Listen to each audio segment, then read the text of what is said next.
ধর্মভিত্তিক সংগঠন হেফাজতে ইসলাম বাংলাদেশ আকস্মিকভাবে রাজধানীতে সমাবেশের ঘোষণা দিয়েছে।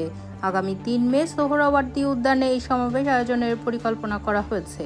রোববার রাজধানীর কাকরাইলস্থ institution of diploma engineers Bangladesh IDEB-তে সংগঠনের কেন্দ্রীয় কার্যনির্বাহী পরিষদের জরুরি বৈঠক শেষে এই ঘোষণা আসে।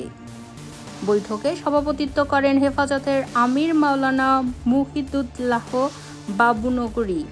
সমাবেশের ঘোষণা দেন মহাসচিব মাওলানা সাজেদুর রহমান।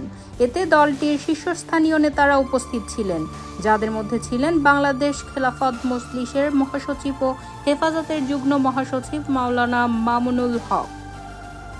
মামুনুল হক দাবি করেন, ফ্যাসিবাদী শাসনামলে হেফাজতের নেতাকর্মীদের বিরুদ্ধে দায়ের করা মিথ্যা মামলা অবিলম্বে প্রত্যাহার করতে হবে।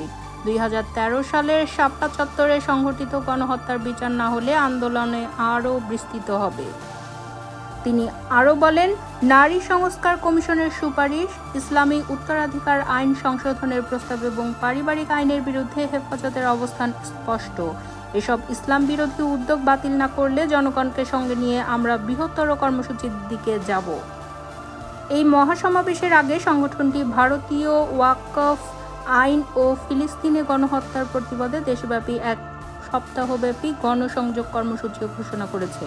কর্মসূচির অংশ হিসেবে আগামী 25 এপ্রিল দেশের প্রতিটি জেলা ও উপজেলায় বিক্ষোভ কর্মসূচি পালিত হবে।